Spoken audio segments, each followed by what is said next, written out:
folks who are watching at home are going to be a little confused for the first few minutes of this. Smart tech. Smart virtuals. No, not keyboard. Glowing thing. Yes, yes. Smart tech. Where'd you go? Alright, now hopefully that will synchronize. We'll be in good shape. Thinking about it.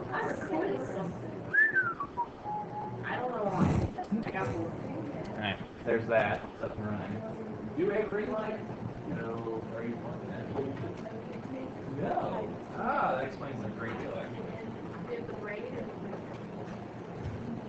I'm surprised the tower would have grabbed that on me yet.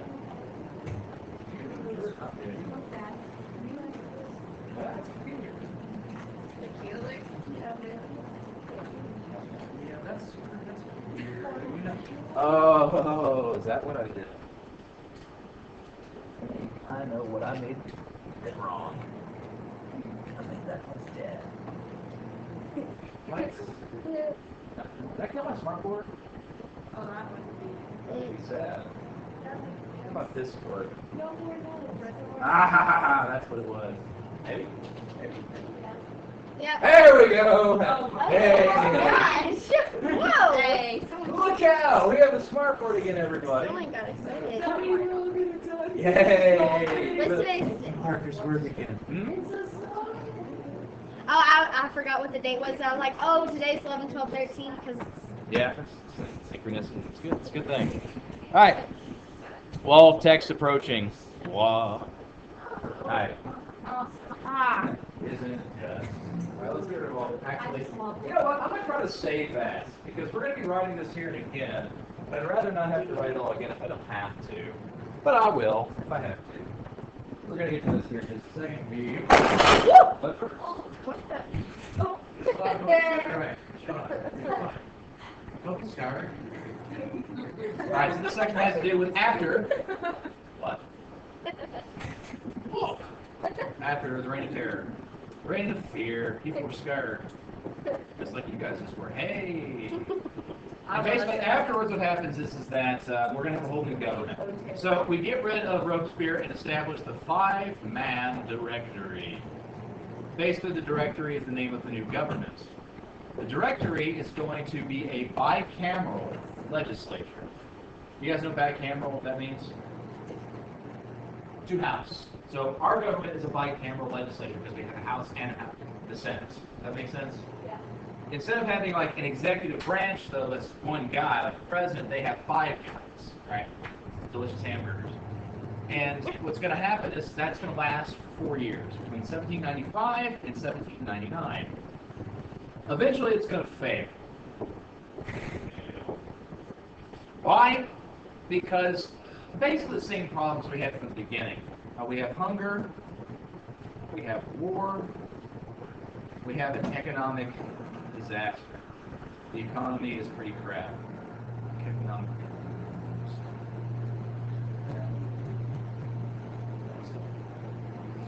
Now, of all those three problems, which is the most important to solve first?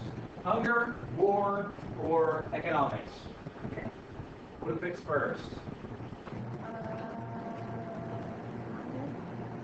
Why hunger? Not really. I mean, they're sad. I mean, yes, starvation is happening. Some people are dying. That's not our first concern. The other thing is we can't really fix that. Not without redistributing everything or doing something crazy. War is a big problem because basically they're threatening to kick us over now. You know what I mean? So, you know, war is kind of a big deal. So how do we fix a war? How do we get rid of it? We win or lose, as the case may be. So we're going to get a military general who's really, really good at what he does. That will be Napoleon. We'll get to him here in a second. The other issue is women's rights. Strangely enough, we're going to talk about that. That's the section right next to it. So first of all, what are women doing in the revolution? Basically, they are running salons. They're saloniers. They're forming political groups. They're leading protests. They're, in fact, forming their own political clubs. Now, here's the issue. What do women want? in these political clubs. They want the same rights as men. They want to own property. They want to be free from basically being ruled by their husbands. They want to live their own lives, have the right to vote, all this fun stuff. Here's the issue. This has just undergone a revolution. If these folks are pushing for even more change, they are a threat to the government we just established. They're a threat to peace. Not just a matter of, oh, look at the women, they want to do this thing, how cute. It's a threat. How does the government react? They shut them down. They say it's illegal for you to form these clubs. These women, though, aren't going to stand for that. So we're going to meet regardless. So to really get them to stop, they start executing the leaders of these political clubs. So women's rights isn't something quaint. It's not something that just happens. It is a thing that's a fight. People are being killed. People are being tortured to fight for this right to vote. So this is a very, very important thing. In addition, the situation in France is going to be such that the entire situation is kind of untenable. It's on the balance. The government is weak. It's not able to make decisions that people will follow. They don't trust it. They want somebody who they can trust. They want someone who makes them feel good. Because this is the biggest problem for all this. For all the rights and growth that they got, how has life improved for the average citizen during this time? We're still having the same problems. So what have we bled and died for? Absolutely nothing. Someone is going to make them feel better. Now, as we're established, war is the issue. One of the things Napoleon is able to do is to restore people's pride. He's able to make them feel, hey, look, we are winning battles. And that makes him intensely popular. He is also able to fight off a military coup, or not really a military, partially military, but a coup d'etat, basically, against the five-man directory. That makes him the hero of the hour. He's the savior of the republic. This gives him an inordinate amount of control. And he uses that to ride it all the way into the office, the first office, take control of the government. And he actually has quite a bit of supporters. Now, some people basically support it because they think, hey, this guy's got it. He's all that bag of chips. Other people think they can control it. He's a military guy. He's not a politician, they say. So, basically, we'll let him get into control, but we'll actually be calling the shots. They don't realize that he is a politician. He is able to do it, and he gets rid of them. So, in the end, Napoleon's able to use his popularity to gain a position of power in the government.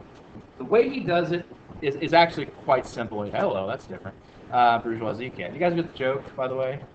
Bourgeoisie. You guys know what bourgeoisie is? Middle class peasants. Anyways. Hey. Oh, that's Good thing. back up.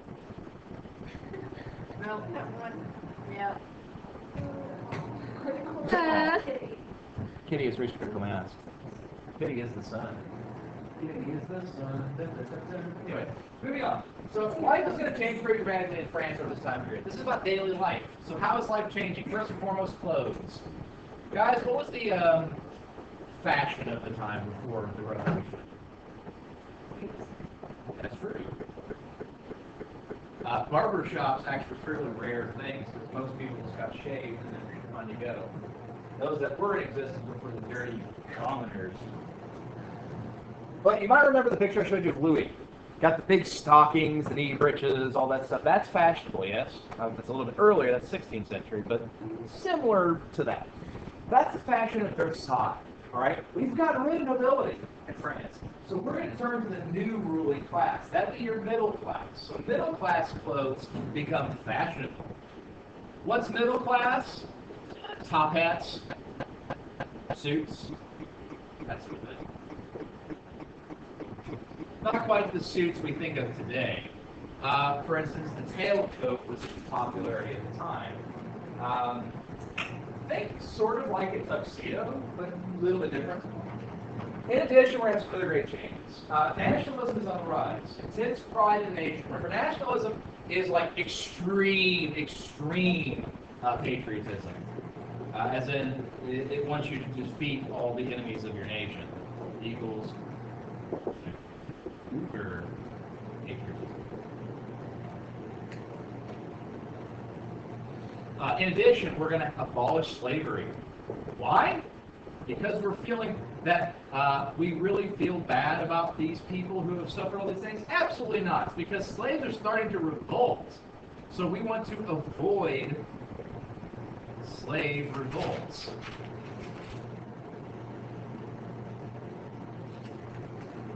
we don't want them to destabilize the whole situation. They're going to adopt a non-secular calendar. What does that mean, non-secular? It's what? Non-church related, yeah. It's not of the church, it's other folks. And then finally, changes in art. The guy who's the most famous artist from this period is called Louis David. He is a neoclassic painter. You guys know neoclassic, what that means?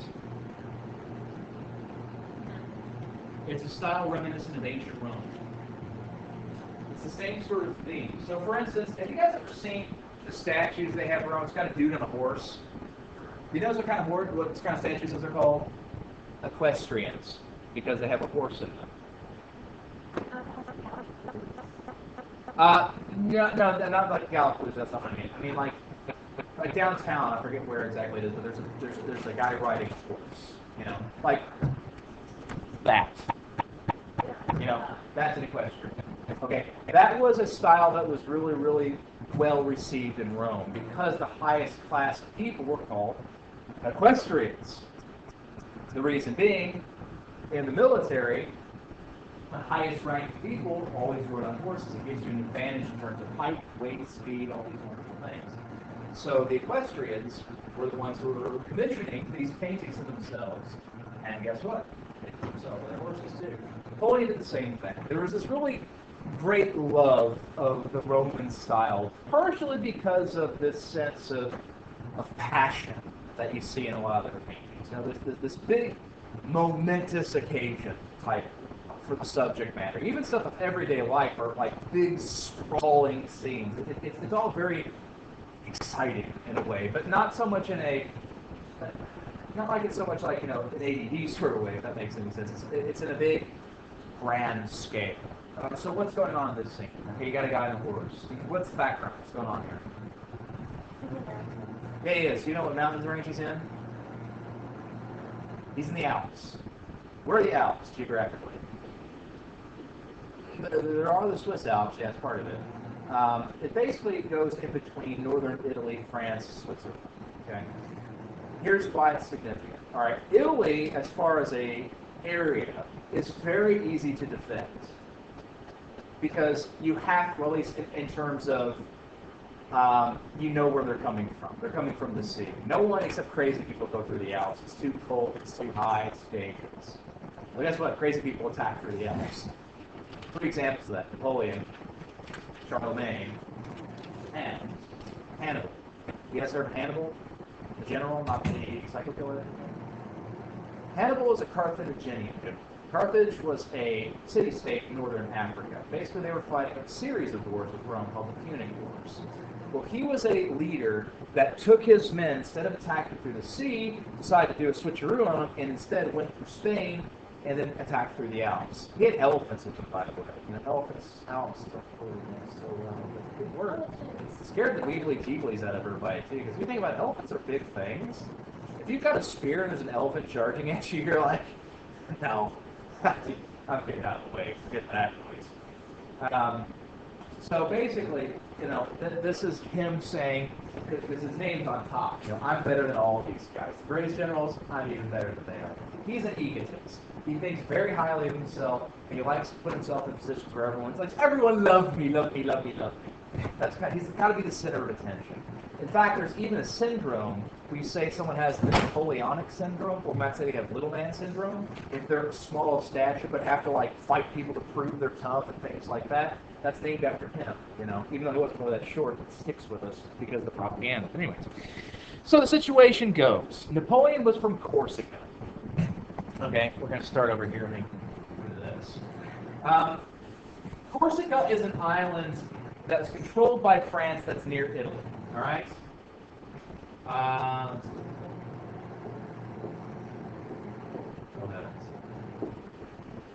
Now, one thing we have to understand about Napoleon is he is a noble, but he is a poor noble. This is why he's able to kind of squeak by this issue that people have with the nobility, because even though he's a nobleman, he really has to earn his keep. Now, here's the thing. If you're going to be a nobleman and you want to be in a position of power and respect and wealth, and you don't have any money, what do? You go join the army. Join the military. Here's why. You guys know the difference between a commissioned officer and a non-commissioned officer? Yeah. One's forced to go and one goes because they want money. And not exactly, because we have them today. Both are ways you join up. The difference is how you join the military. So let's say you go to one of these places around and say, sign me up, all right? You are going in as a basic, non-commissioned soldier. You start off as a private.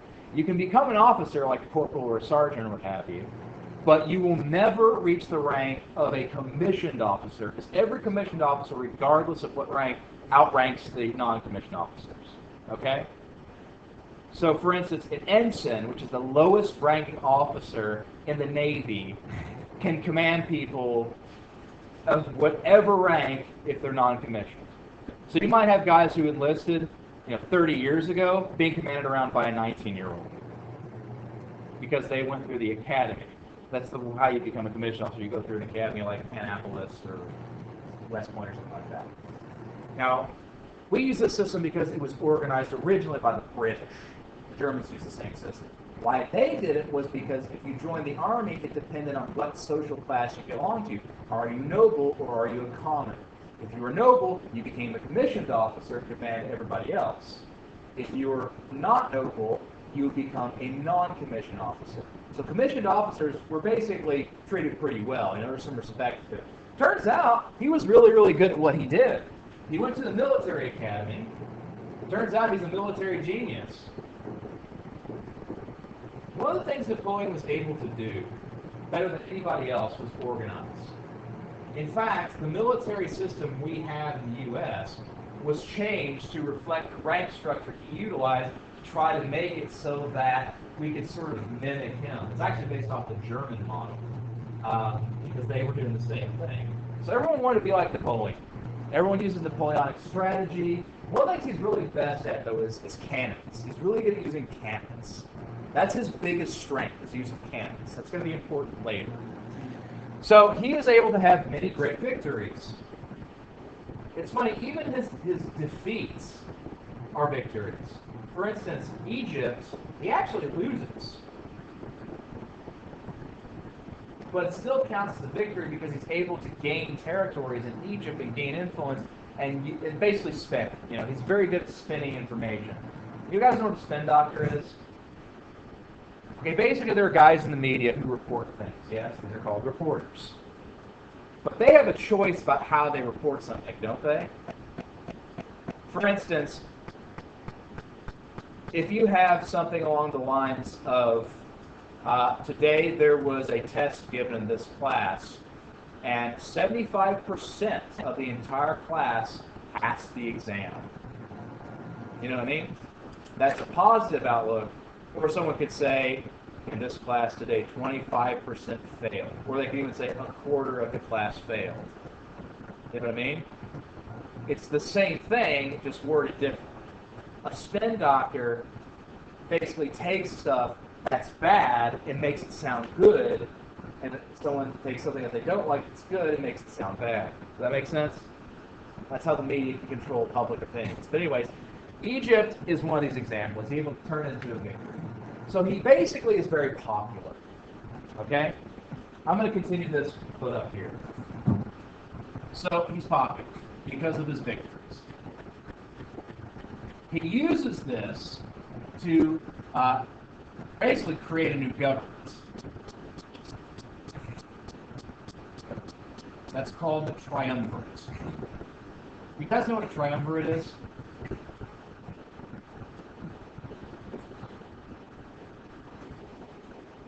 Triumvirate is a system where you have three people in charge. This was what Julius Caesar set Rome up to be after he got rid of the Senate. The idea being is that if there's three people voting, you never have a tie. So he sets it up like that, and then he gets rid of that even. He get himself first elected consul for life, and basically he's going to be in charge until he dies, and then he just gets rid of the triumvirate and he ends up becoming emperor. So it's a system by system. The way he does this is by plebiscite. Plebiscite, by the way, is a yes or no vote.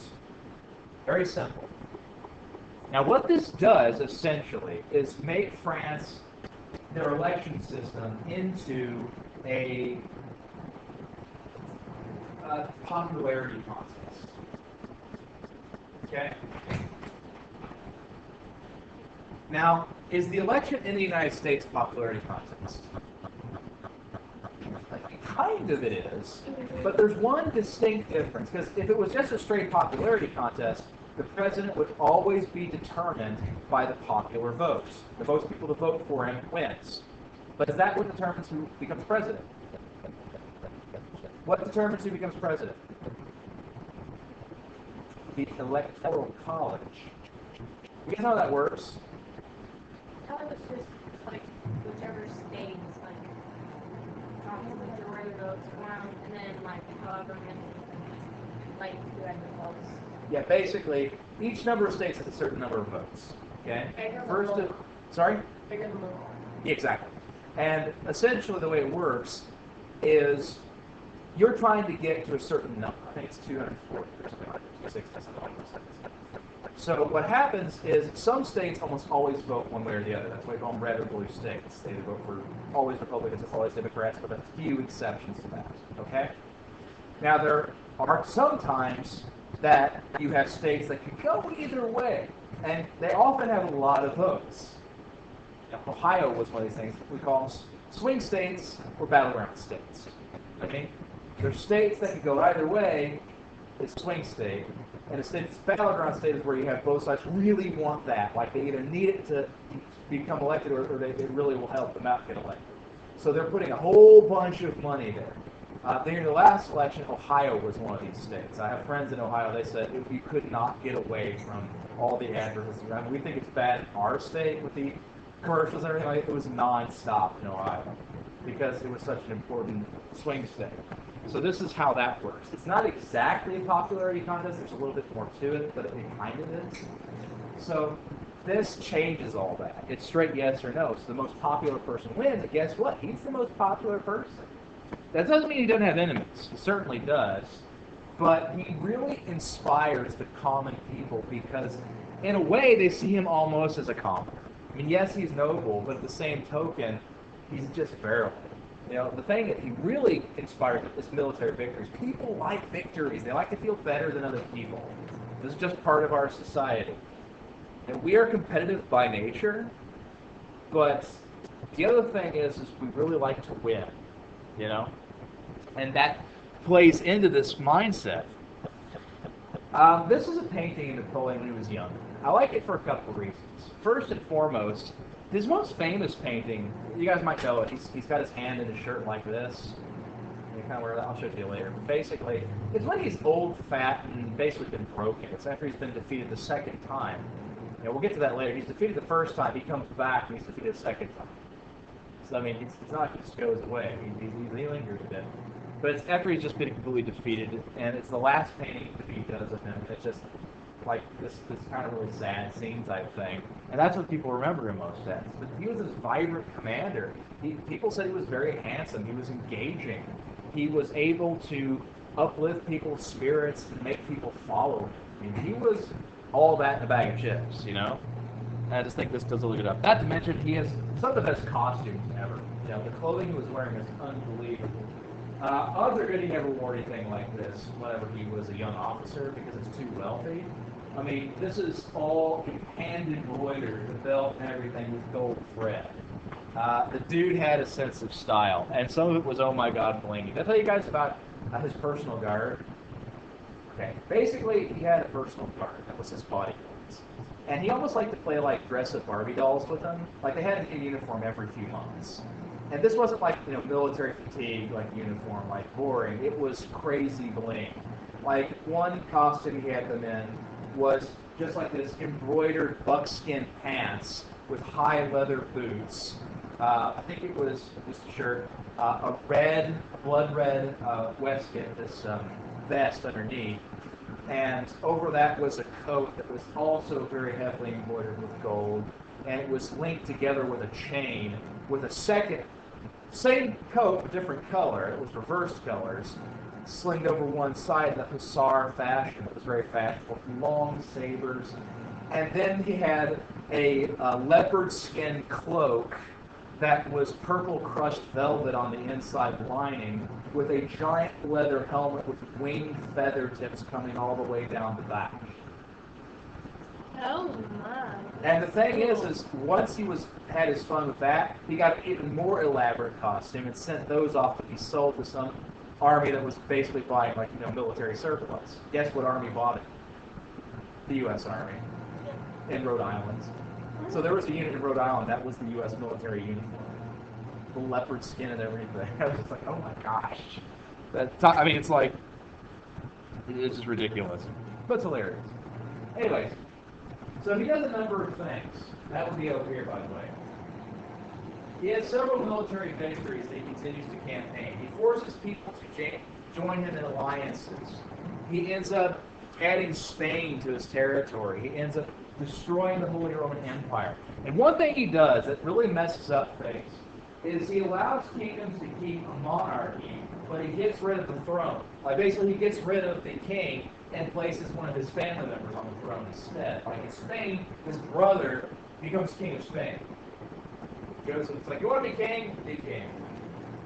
And this really messes with people because, part of the idea is a royal family. We're just switching to a whole new royal family, and the whole line of succession gets really mixed up. That's going to be an issue to deal with after all this. Another big thing he does is he creates a system of law. This law is actually so well liked, even after Napoleon's defeat, after they get rid of everything else he did, they keep the law. Like, as in, there are more law systems in the world based on the Code of Napoleon than any other, with the possible exception of Sharia. And even that is on the decline in some ways. So the Code of Napoleon is kind of a big deal. It's based on a lot of principles and it makes sense. The biggest problem he has, though, the biggest mistake he makes, is he reverses all women's rights. So all the rights they did get from the Revolution are now overturned, and it basically goes back to women essentially being the subjects of their husbands, and before that, their fathers. So, times are not good for women in Napoleon's empire. So what we see with women's rights is we make a little progress and then step back, and it keeps getting pushed off over and over and over and over again. Like in America, from the very beginning, it's women need to have the right to vote. Okay, we're just getting a new government, we can wait. So after that, okay, how about now? Well, we're fighting this war with Britain in 1812. Well, how about now? Well, we got to deal with the slavery issue, and the Civil War is breaking out. Well, how about now? But we got to secure it for black men first. Basically, it's postponing and postponing and postponing. It takes quite some time for women to finally actually gain the right to vote. Now, some other things he does. Between 1804 and 1814, Napoleon's going to continue to fight and add different things. Annexing territories, enforcing peace treaties, and establishing what we call the Continental System. The Continental System was essentially his attempt at unifying all of Europe under one rule. So even if he didn't outright conquer you, he would force you to become part of his empire. This meant that we had free trade. We had an organization to try to promote this. So, in a way, there's potential for things to work really well, but on the other hand, the way he goes about it is not going to do. In the end, there's really a few forces that resist him. The biggest ones are Russia and England. Now, Russia we're going to deal with later. England, on the other hand, is a problem because he can't march his troops across the ocean. He needs a navy. So using the resources at his command, he builds a massive navy to attack England. England is kind of worried about this. So they muster their own navy and go attack the French. What's that? Annex? Is that what you're looking for? No, forces peace. Forces peace treaties. Oh. Yeah. So what happens is they meet at Trafalgar, which is a great naval battle where Napoleon is defeated, but at great cost. The hero of the hour, the man who has commanded British forces is named Lord Viscount Horatio Nelson. Great name, again, but he's also a great man. For one thing, he is one of these really great military commanders. And he's saying great because that's really true.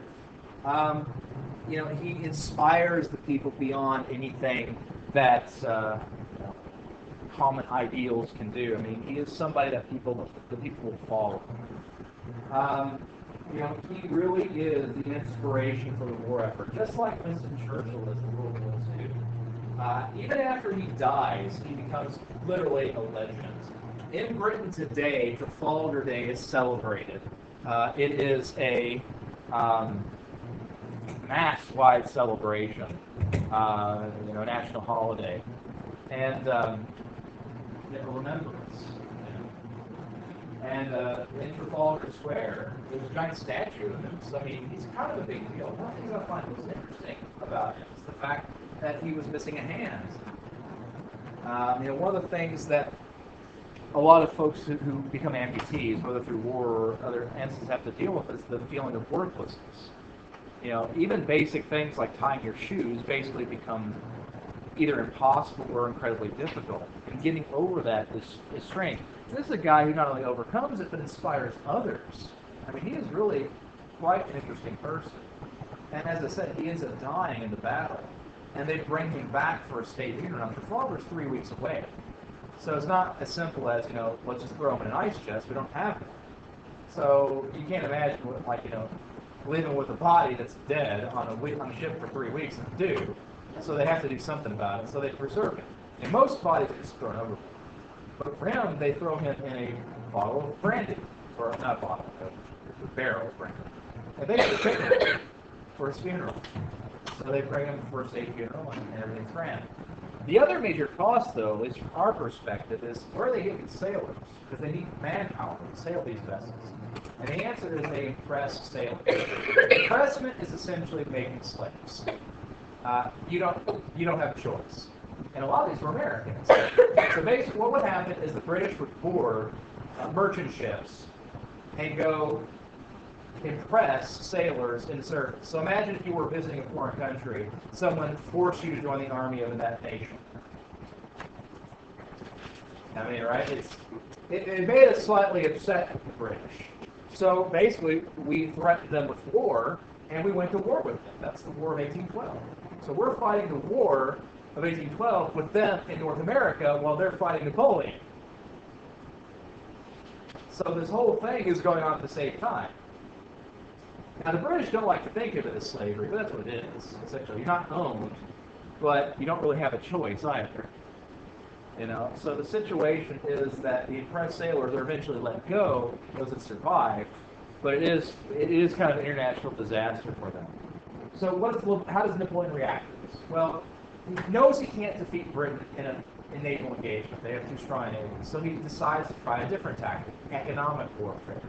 He sets up his ships to blockade England's ports. If anyone tries to trade with them, they sink or capture the vessel. Fair enough, right? England does the same thing to France. Guess who trades with them? The U.S. So we're pretty miffed at both sides. But we're busy fighting a war with England. We're kind of supportive of Napoleon. We just don't like where he's going with things. So Napoleon kind of has a mixed legacy here in the States. Anyways, that's just kind of explaining what I was talking about a second ago with the War of 1812 and veil policy, continental system, worldwide resentment, all that fun stuff. So it's the same basic thing we just said. But this is a painting of that particular scene. Now, I think this is interesting. First of all, you have this big ship, and these big ships fighting in the background, and then you have all these little ships. Why the little ships? You guys know why? What are the little ships doing? Little ships are fighting. They are. Well, that's true. Little ships come off big. Yeah, they do. Here's why. Think of it this way. I don't know what this is going to do, but let's experiment. So let's say you have a ship, right? It's a great ship. We have another ship side by side. So you're going to have guys crossing back and forth, yes?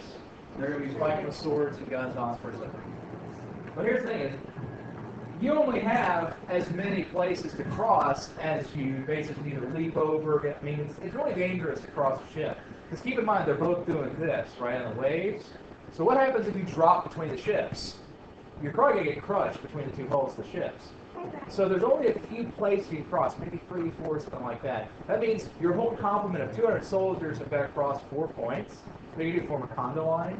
That's not going to work so well. So instead, you throw these little boats overside, and you bring, and attack the other sides. Actually, that doesn't make any sense. Hang on. You launch it to do like that. That makes no sense. This kind of looks like a face or a pumpkin. But you're going to send these little ships to go fight and board from other sides. You can see it. Now look. But the other thing is that the big cannons aren't really useful against the little ships. They're hard to aim, things like that. So what they had is what's called swivel guns. Basically, they're little tiny cannons mounted on tripods, or basically anchored to the ship in little holes, and you could blast people with those. So the fighting's going all the way around, 360 degrees. So it's kind of a big deal. Anyways, but that's it for today, guys.